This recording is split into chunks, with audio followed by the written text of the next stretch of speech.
Hello friends, कल हम लोगों ने घटना चक्र में बौद्ध धर्म तक जाना था।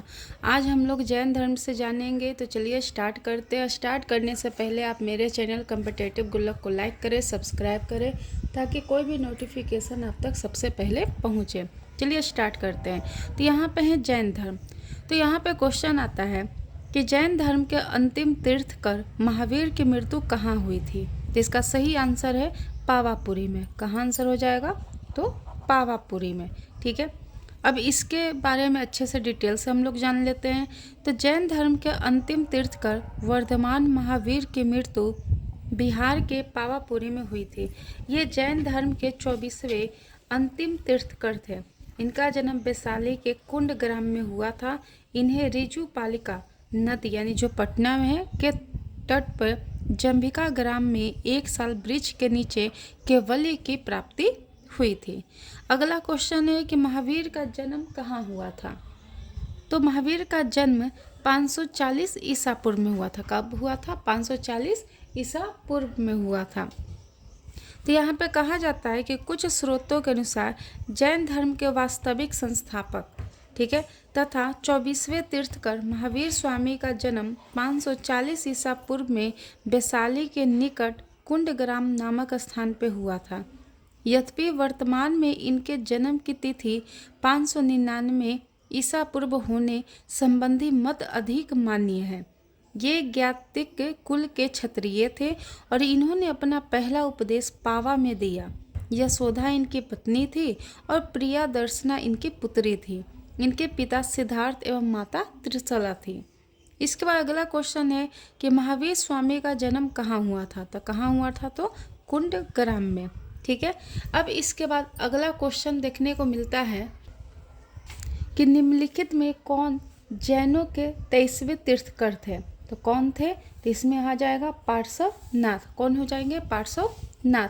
तो जैन धर्म में 24वें तीर्थकर हुए थे। कौन हुए थे? 24वें तीर्थकर हुए थे। कौन? पार्श्वनाथ। इसके बाद आप देख सकते हैं कि जैन धर्म के 24वें तीर्थकर हुए थे पार्श्वनाथ। और तीर्थकरों को अरिहंत भी कहा जाता है। मूलतः यह शब्द अहर्त पद से संबंधित है। अरिहंत का अर्थ होता है जो अपने भीतर के शत्रु को मारे। जैन धर्म के प्रथम तीर्थकर ऋषभदेव या आदिनाथ थे, जिन्हें जैन धर्म का प्रवर्तक भी माना जाता है। इनका प्रतीक चिन्ह वृषभ है। महावीर स्वामी जैन धर्म के 24वें तीर्थकर हुए तथा इनका प्रतीक चिन्ह सिंह है। इन्हें जैन धर्म का वास्तविक संस्थापक भी कहा जाता है। पार्श्वनाथ जैन धर्म के 23वें तीर्थकर थे और इनका प्रतीक चिन्ह सर्प है। ठीक है, अगला क्वेश्चन आता है जैन धर्म से कि जैनियों के अनुसार जैन धर्म के संस्थापक कौन है। तो कौन हो जाएंगे? ऋषभदेव। ठीक है, तो जैन धर्म के मूल संस्थापक या प्रवर्तक प्रथम तीर्थकर ऋषभदेव या आदिनाथ माने जाते हैं। महावीर स्वामी जैन धर्म के 24वें तीर्थकर थे। तो ये कुछ जैन धर्म से रिलेटेड क्वेश्चन थे। अगला आता है टॉपिक मौर्यकाल। तो मौर्यकाल से भी कुछ क्वेश्चन है, जैसे कि पाटलिपुत्र नगर के संस्थापक कौन थे? उदयन। कौन थे? उदयन। तो पाटलिपुत्र नगर की स्थापना गंगा एवं सोन नदी के संगम पे हर्यक वंशीय शासक अजातशत्रु ने किया था। यानी कि अगर स्थापना का बात किया जाए तो अजातशत्रु ने किया, लेकिन सबसे पहले अगर कहा जाए कि पाटलिपुत्र के नगर का संस्थापक कौन है, वहाँ पे शहर कौन बसाया, तो कौन बसाए थे? उदयन। ठीक है, अशोक स्तंभ कहाँ स्थित है? तो उत्तर प्रदेश में यानी यूपी। तो अशोक स्तंभ यूपी के सारनाथ में स्थित है। इसे सम्राट अशोक ने बनवाया था। इस पर 4 सिंहों की मूर्ति बनी हुई है, जो भारत के राष्ट्रीय प्रतीक के रूप में भी प्रयुक्त होती है। इसके बाद है कि किस शिलालेख में अशोक ने बौद्ध धर्म के त्रिरत्न में अपना विश्वास प्रकट किया था। तो किसमें? तो भारभू शिलालेख। किसमें? भारभू शिलालेख में। तो भारभू शिलालेख जो कि राजगीर बिहार में है, सम्राट अशोक के शिलालेखों में एक महत्वपूर्ण अभिलेख है।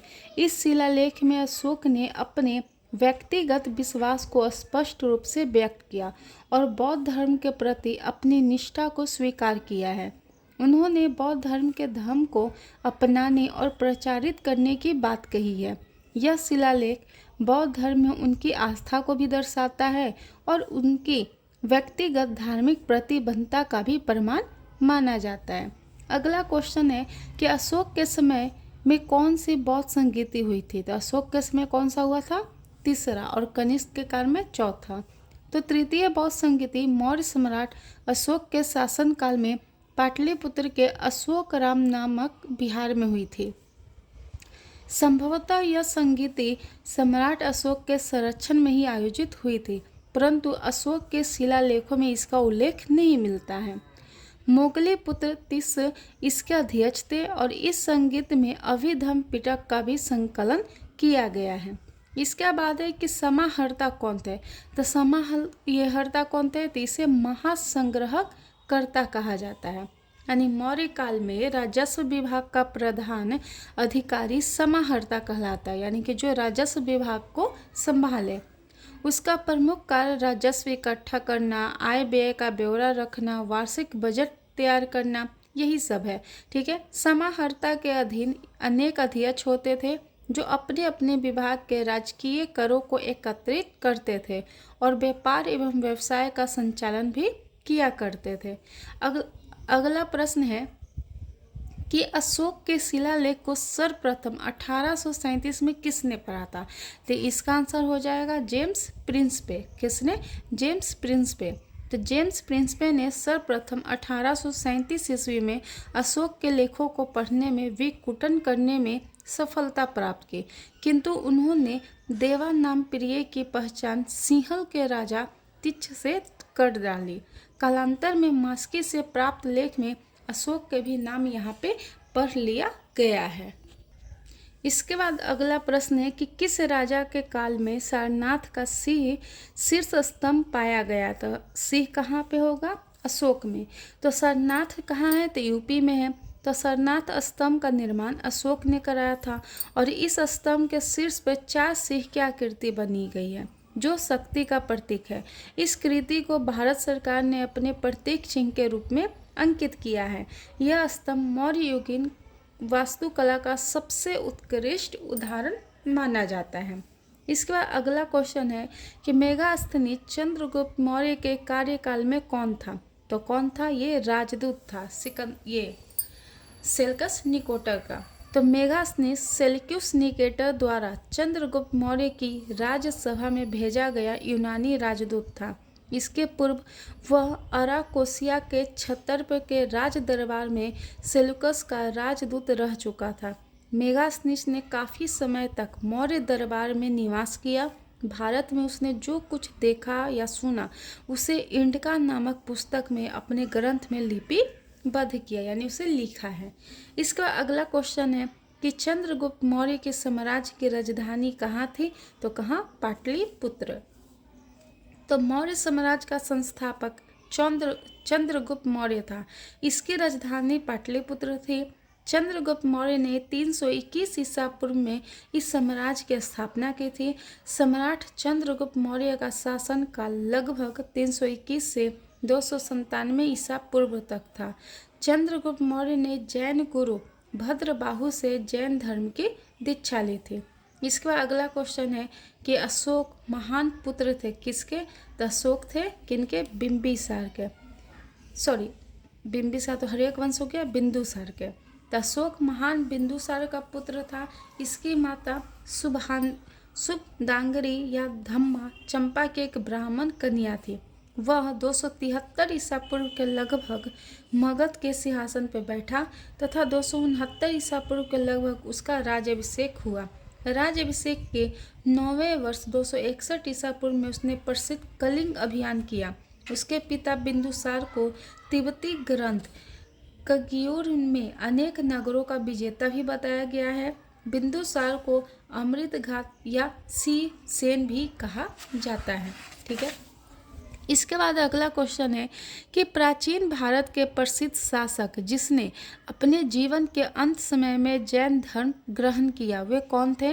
तो कौन थे, चंद्रगुप्त मौर्य। तो जैन धर्म के मान्यता के अनुसार चंद्रगुप्त मौर्य ने अपने जीवन के अंतिम काल में जैन धर्म को स्वीकार किया था। इसके बाद है कि अशोक के शिलालेख लिखे गए हैं, तो किस में लिखे गए हैं? तो ग्रीक में है, खरोष्टी में है, अरमाइक में या संस्कृत में, किस में? तो यहाँ पे कहा जाए तो ग्रीक में भी लिखा गया है, खरोष्टी भाषा में भी लिखा गया है और अरमाइक भाषा में भी, लेकिन संस्कृत भाषा में नहीं लिखा गया। तो अशोक के ज़्यादातर शिलालेख प्राकृत, ग्रीक एवं अरमाइक भाषाओं में लिखे गए हैं। ज्ञात हो कि प्राकृत भाषा के लेख मुख्यतः खरोष्टी तथा ब्राह्मी लिपि में लिखे गए थे। विकल्पों में खरोष्टी एक लिपि है एवं अन्य 3 भाषा। यद्यपि अशोक के शिलालेख संस्कृत भाषा में नहीं लिखे गए हैं।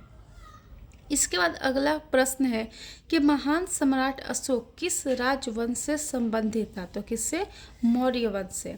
तो महान सम्राट अशोक मौर्य राजवंश से संबंधित था। वह मौर्य साम्राज्य के संस्थापक चंद्रगुप्त मौर्य के पुत्र बिंदुसार का पुत्र था। अशोक का अभिलेख उसका इतिहास जानने के मुख्य साधन है। मान्यतानुसार उसने कलिंग विजय 261 ईसा पूर्व में हुए भीषण रक्तपात से दुखी होकर बौद्ध धर्म और अहिंसा का मार्ग चुन लिया। कौन? सम्राट अशोक ने। इसके बाद है कि निम्नलिखित में से किस सम्राट ने 2 बड़े कानून व्यवहार समता और दंड समता लगाए थे? तो किसने लगाए थे? अशोक ने। तो मौर्य सम्राट अशोक ने अपने राज्य में व्यवहार समता और दंड समता का विधान किया। यानी व्यवहार समता का तात्पर्य था कि सारी प्रजा को विधि के समझ, विधि मतलब कानून के समझ समान व्यवहार से प्राप्त होगा, तथा दंड समता का तात्पर्य था कि धर्म, जाति या वंश के भेदभाव के बिना अपराध दंड की समानता होगी।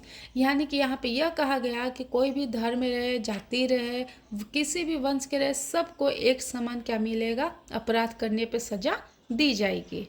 इसके बाद अगला प्रश्न है कि निम्नलिखित में से किस भाषा का प्रयोग अशोक ने प्रशासनिक और सामाजिक उद्देश्यों के लिए किया था? तो किसके लिए? प्राकृत। तो अशोक का स्तंभ लेख ज़्यादातर प्राकृत भाषा और ब्राह्मी लिपि में लिखे गए थे, जिससे यह स्पष्ट होता है कि अशोक के समय में प्रशासनिक और सामाजिक उद्देश्यों के लिए प्राकृतिक भाषा का प्रयोग होता था। अगला प्रश्न है कि सम्राट अशोक महान, जिसने 40 वर्षों तक भारत में राज्य किया, उनकी राजधानी उस समय का क्या नाम था? तो राज्य की राजधानी का क्या नाम था? पाटलिपुत्र। तो सम्राट अशोक की राजधानी मगध में पाटलिपुत्र, जो कि वर्तमान पटना में है, तथा उज्जैन एवं तक्षशिला क्षेत्रीय राजधानियों के रूप में जानी जाती थी। सम्राट अशोक भारत के महान शासक राजा थे, ठीक है, जिनके दादा का नाम चंद्रगुप्त मौर्य और पिता का नाम बिंदुसार था। सम्राट अशोक बौद्ध धर्म के समर्थक थे और एशिया एवं अन्य महाद्वीपों पर बौद्ध धर्म के प्रचार प्रसार में भी सहयोगी थे। इन्होंने एशिया के अलावा अन्य महाद्वीपों में भी बौद्ध धर्म का प्रचार किया। किसने? सम्राट अशोक ने। इसके बाद अगला टॉपिक का नाम है मौर्योत्तर काल, ठीक है, यानी कि मौर्योत्तर काल। तो चलिए इससे भी कुछ प्रश्न को देख लिया जाता है। तो पहला प्रश्न इसमें आता है कि ईसा पूर्व 2री सदी में क्षुद्रक ने मृच्छकटिकम नामक प्रसिद्ध नाटक की रचना की थी, जो संस्कृत भाषा में था। मृच्छकटिकम का अर्थ क्या होता है? तो मृच्छकटिकम का अर्थ होता है मिट्टी की छोटी गारी, यानी मृच्छकटिकम का अर्थ मिट्टी की छोटी गारी होता है। क्षुद्रक ने ईसा पूर्व 2री सदी में मृच्छकटिकम नामक प्रसिद्ध नाटक की रचना की थी। यह संस्कृत भाषा में रचित है और इस नाटक में ब्राह्मण चारुदत्त तथा प्रसिद्ध गणिका वसंत सेना का प्रेम की कहानी वर्णित है, ठीक है। इसके बाद अगला प्रश्न है कि गंधार कला मिश्रण थी। गंधार कला किसकी मिश्रण है? तो यह मिश्रण मूर्ति कलाओं की भारतीय यूनानी शैलियों के है, ठीक है, यानी इसमें भारतीय यूनानी शैलियों का यह मिश्रण माना जाता है। इसमें कहा गया कि गंधार मूर्ति कला शैली भारतीय एवं यूनानी शैलियों का मिश्रण है। इस शैली में निर्मित मूर्तियों में शारीरिक बनावट पर विशेष बल दिया जाता है और इस शैली का विकास मुख्यतः मौर्योत्तर काल में हुआ और कुषाणों के काल में यह विकसित अवस्था में पहुंच गई और यह शैली यथार्थवादी भी मानी जाती है। इसके बाद है कि ये कनिष्क राजा थे। कनिष्क कहाँ के राजा थे? तो कुषाण वंश के राजा थे। कनिष्क कुषाण वंश का सर्वाधिक शक्तिशाली राजा था। सत्तासीन होने पर कनिष्क ने 78 वर्ष ईसा में शक संवत की शुरुआत की थी। किसने? कनिष्क ने, जिसका प्रयोग भारत सरकार द्वारा किया जाता है। कनिष्क के ही शासनकाल में कश्मीर के कुंडल वन में चतुर्थ बौद्ध संगीति का आयोजन किया गया, जिसकी अध्यक्षता वसुमित्र ने की। कनिष्क के दरबार में अश्वघोष, नागार्जुन तथा चरक जैसे विद्वान रहते थे। कुषाणों की प्रारंभिक राजधानी पेशावर, जिसे पुरस्पुर के नाम से भी जाना जाता है, जबकि बाद में इसे मथुरा स्थानांतरित कर दिया गया। अगला प्रश्न है कि महान सम्राट कनिष्क किससे संबंधित है? तो किससे? कुषाण वंश से। शक संवत का प्रथम मास क्या है? तो चैत, यानी शक संवत यानी हिंदी का महीना है यह, ठीक है। तो शक संवत में सबसे पहला महीना कौन आता है? तो चैत।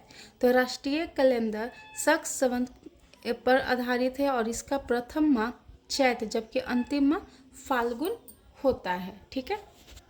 इसके बाद अगला टॉपिक आता है गुप्त काल। तो गुप्त काल से भी कुछ प्रश्न आते हैं एग्जाम में, जैसे कि सिक्के पर बीना वादन करते हुए किस शासक का चित्र दर्शाया गया है? तो किनका? समुद्रगुप्त का। तो सिक्के पर बीना वादन करते हुए गुप्त साम्राज्य के शासक समुद्रगुप्त का चित्र दर्शाया गया है। समुद्रगुप्त गुप्त राजवंश के चौथे राजा और चंद्रगुप्त प्रथम के उत्तराधिकारी थे। पाटलिपुत्र उनके साम्राज्य की राजधानी थी और उनका नाम जावा पाठ में तनिक तमत्री कमंडा के नाम से प्रकट है। समुद्रगुप्त को भारत का नेपोलियन भी कहा जाता है। इन्होंने विक्रमांक की उपाधि भी धारण कर रखी है। अगला प्रश्न है कि भारत का नेपोलियन किसे कहा जाता है? तो किसे? समुद्रगुप्त को। तो भारत का नेपोलियन समुद्रगुप्त को कहा जाता है। समुद्रगुप्त गुप्त वंश का एक शक्तिशाली राजा था। इतिहासकार वी.ए. सिमथ ने इसे भारत का नेपोलियन कहा है और समुद्रगुप्त चंद्रगुप्त प्रथम का पुत्र था। अगला प्रश्न है कि उस बृहत संहिता का लेखक कौन है जिसमें ज्योतिष, ग्रहों के चलन और रत्नों, मणियों और रिवाजों के घरेलू संबंधों का वर्णन किया है? तो कौन सा है? वराहमिहिर। तो वराहमिहिर गुप्तकालीन प्रसिद्ध ज्योतिषी थे, जिनकी पुस्तक बृहत संहिता में ज्योतिष, ग्रहों के चलन और रत्नों, मणियों एवं रिवाजों के घरेलू संबंधों का वर्णन किया गया है। पंचसिद्धांतिका, बृहद जातक एवं लघु जातक आदि उनकी प्रमुख रचनाएं हैं। अगला प्रश्न है कि अजंता की चित्रकलाएं किससे प्रेरित है? तो किससे है? सहानुभूतिशील बुद्ध से। तो अजंता की गुफाओं में सहानुभूतिशील बुद्ध द्वारा प्रेरित और उनकी करुणामय भावनाओं से भरी हुई शिल्पकला और चित्रकला पाई जाती है, जो मानवीय इतिहास में कला के उत्कृष्ट समय को दर्शाती है। अजंता की चित्रकलाओं में जातक कथाएं भी चित्रित हैं, जिसमें बुद्ध के बौद्धिस्त्व के रूप में पूर्व अवतारों का भी चित्रण किया गया है। अगला प्रश्न है कि भारतीय नेपोलियन किसे कहा गया? तो किसे? समुद्रगुप्त को। तो समुद्रगुप्त को भारत का नेपोलियन कहा जाता है। समुद्रगुप्त चंद्रगुप्त प्रथम का उत्तराधिकारी था, जो लगभग 335 ईसा पूर्व में राजगद्दी पे बैठा। इसने आर्यावर्त के 9 शासकों और दक्षिणावर्त के 12 शासकों को पराजित किया। इन्हीं विजयों के कारण इसे भारत का नेपोलियन भी कहा जाता है। ब्रिटिश इतिहासकार वी.ए. सिमथ ने समुद्रगुप्त को भारत का नेपोलियन कहा था। अभिज्ञान शाकुंतलम का प्रथम अंग्रेजी अनुवाद किसने किया? तो विलियम जोन्स ने। तो अभिज्ञान शाकुंतलम का प्रथम अंग्रेजी अनुवाद 1789 ईस्वी में विलियम जोन्स ने किया। इसके बाद अगला प्रश्न है कि कौन अपने आयुर्वेद के ज्ञान के लिए प्रसिद्ध था? कौन था? धन्वंतरी। तो धन्वंतरी चंद्रगुप्त विक्रमादित्य के नवरत्नों में से एक थे। ये आयुर्वेद शास्त्र के प्रकांड विद्वान भी माने जाते थे। अगला प्रश्न है कि निम्नलिखित विशेषज्ञों में से कौन महान गणितज्ञ तथा खगोल शास्त्री था? कौन? आर्यभट्ट। आर्यभट्ट एक महान गणितज्ञ एवं खगोल शास्त्री थे। आर्यभट्ट की प्रसिद्ध रचनाएं जो गणित तथा खगोल विज्ञान से संबंधित है। 10 गीतिका सूत्र तथा आर्य सिद्धांत उनकी अन्य रचनाएं हैं। इन्होंने पाई का मान परिकलित किया। हर्षचरित तथा कदम्बरी बाण भट्ट की प्रसिद्ध रचनाएं हैं। रोग निदान एवं वैद्य चिंतामणि धन्वंतरि की प्रमुख कृतियाँ मानी जाती है। ठीक है, इसके बाद अगला प्रश्न आता है कि आर्यभट्ट एक महान थे, क्या थे? तो आर्यभट्ट एक खगोल शास्त्री भी थे और गणितज्ञ भी थे। इसके बाद है कि गुप्त वंश का अंतिम शासक कौन था? तो विष्णुगुप्त। तो स्कंदगुप्त के बाद पुरुगुप्त, कुमारगुप्त द्वितीय, बुधगुप्त, नरसिंहगुप्त, बालादित्य, कुमारगुप्त तृतीय आदि शासकों ने शासन किया। विष्णुगुप्त गुप्त वंश का अंतिम शासक था जिसने मगध पे शासन किया था। अगला प्रश्न है कि गुप्तकालीन प्रथम गणितज्ञ एवं खगोल शास्त्री कौन थे? तो ये थे आर्यभट्ट। तो गुप्त काल के प्रसिद्ध गणितज्ञ एवं खगोल शास्त्री एवं ज्योतिषी आर्यभट्ट थे। इन्होंने आर्यभट्टियम नामक ग्रंथ की रचना की। ठीक है, जिसमें ज्योतिषी के सिद्धांतों का भी वर्णन किया गया है। उन्होंने पृथ्वी एवं चंद्रमा के बीच की सटीक दूरी का भी पता लगाया और सूर्य ग्रहण एवं चंद्र ग्रहण का वैज्ञानिक स्पष्टीकरण भी किया है। इसके बाद है कि वराहमिहिर कौन थे? तो वराहमिहिर कौन थे? तो एक प्राचीन खगोलविद। ठीक है, तो वराहमिहिर चंद्रगुप्त द्वितीय के 9 रत्नों में से एक थे। इनका जन्म मध्य प्रदेश के उज्जैन में हुआ था। ये प्रसिद्ध गणितज्ञ एवं खगोल शास्त्री थे। बृहद संहिता एवं पंच सिद्धांत का इनकी प्रमुख साहित्य कृतियाँ हैं। इसके बाद है कि गुप्त वंश द्वारा नालंदा की स्थापना किस रूप में की गई थी? तो किस रूप में? बौद्ध मठ के रूप में। तो गुप्त काल में नालंदा की स्थापना एक बौद्ध मठ के रूप में की गई थी, जो शिक्षा का एक प्रमुख केंद्र होने के कारण बाद में नालंदा विश्वविद्यालय के रूप में विकसित होकर प्रसिद्ध हो गया। भारत में सर्वप्रथम यह सिद्धांत दिया कि पृथ्वी सूर्य की परिक्रमा करती है। कौन? आर्यभट्ट ने। तो ग्रहीय गतियों के सबसे प्राचीन प्रमाणित मॉडल को टॉलमी ने प्रस्तावित किया था। यह भूकेंद्रीय मॉडल था। इसके बाद आर्यभट्ट ने एक अधिक परिष्कृत मॉडल का वर्णन किया जिसे सूर्य केंद्रीय मॉडल कहते हैं। इस मॉडल के अनुसार पृथ्वी सूर्य की परिक्रमा करती है। इसके बाद है कि गुप्त काल में फाहियान किस उद्देश्य से भारत आया था? तो गौतम बुद्ध की शिक्षाओं के अध्ययन करने के लिए फाहियान भारत आया था। तो गुप्त काल में चीनी यात्री फाहियान गौतम बुद्ध की शिक्षाओं तथा बौद्ध धर्म के अध्ययन के उद्देश्य से भारत आया। उसने इस यात्रा के दौरान भारत में बौद्ध धर्म से संबंधित विभिन्न स्थलों का भी भ्रमण किया था। इसके बाद अगला प्रश्न है कि किस प्राचीन भारतीय गणितज्ञ ने बीज गणित की खोज की? तो किसने? आर्यभट्ट ने।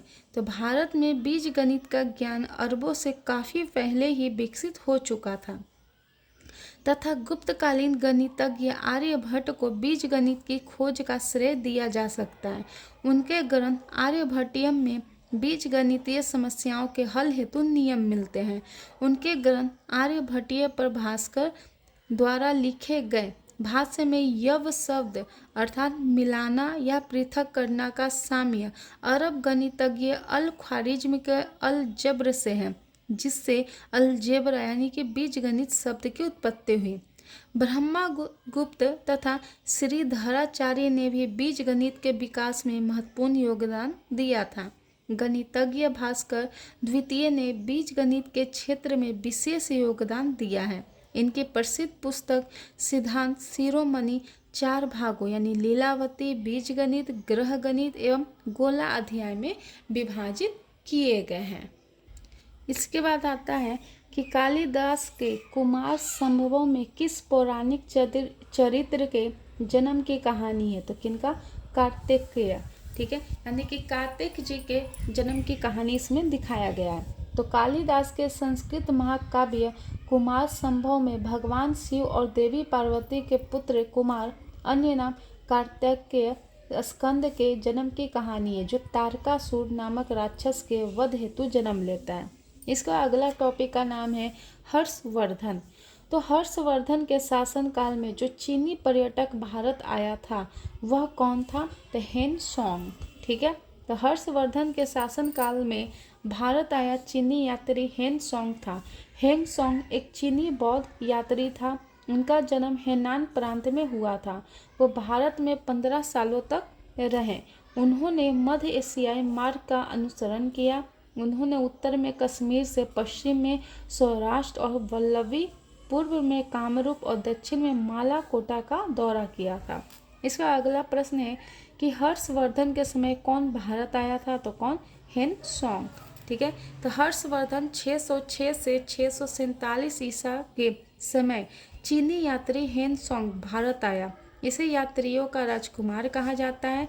इसके भारत आने का उद्देश्य बौद्ध ग्रंथों का अध्ययन करना था। अपनी भारत यात्रा पर उसने सी युकी नामक ग्रंथ लिखा। अगला प्रश्न है कि इनमें से कौन सी रचना हर्षवर्धन की नहीं है, तो कौन सी नहीं है, तो हर्ष चरित्र नहीं है। बाकी नागानंद, रत्नावली और प्रियदर्शिका ये सब हर्षवर्धन के द्वारा लिखी गई है। तो प्रियदर्शिका, रत्नावली, नागानंद तीनों ही हर्षवर्धन की रचना है, जबकि हर्षचरित की रचना हर्ष के राज कवि बाणभट्ट ने की थी। जयदेव ने गीत गोविंदम में हर्ष को कविता एवं कामनी का हर्ष तथा वाणी का हर्ष कहा है। हर्षवर्धन के ही शासनकाल में चीनी यात्री हेन सोंग भारत आया था। इसके बाद है कि भारतीय सम्राट हर्षवर्धन की जीवनी हर्षचरित किसने लिखी थी, तो किसने, बाणभट्ट ने लिखी थी। तो हर्षचरित बाणभट्ट द्वारा रचित एक ग्रंथ है। इस ग्रंथ में भारतीय सम्राट हर्षवर्धन का जीवन चरित्र वर्णित है। बाणभट्ट की अन्य प्रमुख रचनाएं पार्वती, परिणम्य एवं कादम्बरी है। अगला प्रश्न है कि 7वीं शताब्दी में हर्षवर्धन के समय एक चीनी यात्री हेन सोंग ने भारत का भ्रमण किया। उसने किसका वर्णन किया था, ठीक है, तो इसने किसका वर्णन किया था, तो कहा जाता है कि 7वीं शताब्दी में हर्षवर्धन के समय भारत आए चीनी बौद्ध यात्री हेन सोंग ने उस काल के दौरान चीनी बौद्ध धर्म और भारतीय बौद्ध धर्म के बीच पारस्परिक व्यवहार एवं अंतःक्रिया का मुख्यतः वर्णन किया है। ठीक है, तो आप यहाँ पे ये सी आप लगा सकते हैं। हेन सोंग ने अपनी यात्रा संस्मरण में सम्राट हर्षवर्धन, कृषक साम्राज्य, भारत में घोड़ों के आयात, कनौज की धर्म सभा एवं प्रयाग की महामोक्ष परिषद तथा नालंदा विश्वविद्यालय एवं वहाँ की शिक्षा व्यवस्था का भी वर्णन किया है। यद्यपि आयोग ने इसका उत्तर विकल्प सी माना है। ठीक है, किंतु हेन सोंग के यात्रा वर्णों से तत्कालीन भारतीय संस्कृति एवं जीवन शैली आदि का भी पता चलता है। यानी कि डी भी आंसर सही है, लेकिन यहाँ पे अगर ऐसे रहा ऑप्शन में तो इसे यहाँ पे सी ऑप्शन सही माना जाएगा। इसके बाद है अगला प्रश्न है कि चीनी तीर्थयात्री हेन सोंग ने भारत का भ्रमण किया है। ठीक है, तो भारत में किनके शासनकाल में इन्होंने भ्रमण किया था, तो हर्षवर्धन के शासनकाल में। तो यहाँ से भारतीय प्राचीन इतिहास यहाँ से खत्म हो गया। ठीक है, तो यहाँ से कोई भी प्रश्न अगर आपको दिमाग में आ रहा है तो आप कृपया करके पूछें।